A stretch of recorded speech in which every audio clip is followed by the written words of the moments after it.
अखंड ज्योति से जुड़ी हुई कुछ विशेष महत्वपूर्ण बातें। स्वागत है मित्रों आपका आपके प्यारे चैनल 7 स्टार एस्ट्रोलॉजर में।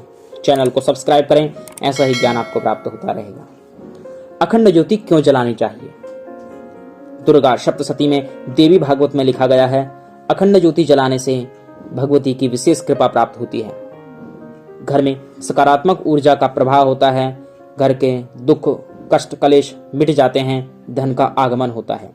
इसलिए अखंड ज्योति जलाना बहुत महत्वपूर्ण माना जाता है। दूसरा प्रश्न है, अखंड ज्योति किस दिन जलानी चाहिए, किस समय जलाएं?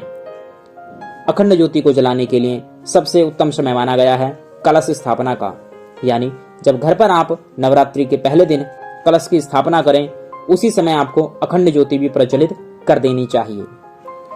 तीसरा प्रश्न है, अखंड ज्योति को कब हटाना चाहिए?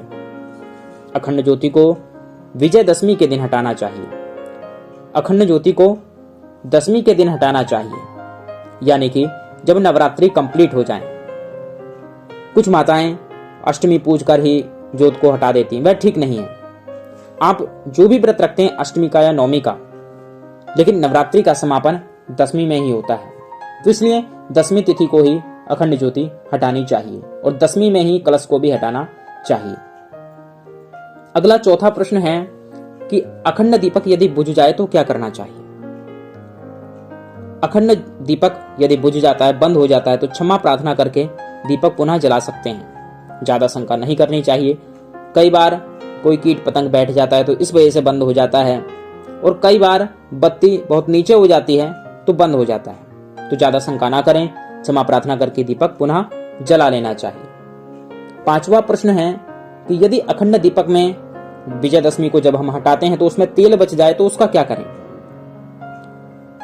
तो शास्त्र में लिखा हुआ है देवी भागवत में कि उस बचे हुए तेल का प्रयोग आप घर में पुनः दीपक जलाने में कर सकते हैं।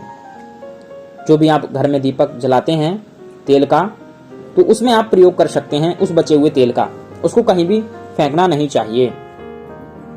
छठा प्रश्न है कि अखंड ज्योति की बत्ती का क्या करना चाहिए? तो अखंड ज्योत की यदि बाती जो बच जाती है उसको विसर्जित कर देना चाहिए, उसे इधर उधर नहीं फेंकना चाहिए। जहां भी आप पूजा की वस्तुओं को प्रवाहित करते हैं वहां उस बाती को विसर्जित कर देना चाहिए। अखंड ज्योति में फूल बनना कैसा माना जाता है, शुभ या अशुभ, या इसका भी कोई संकेत है? बहुत लोगों को शंका हो जाती है कि फूल बनना ठीक नहीं होता। कुछ लोग कहते हैं कि फूल बनना बहुत शुभ होता है।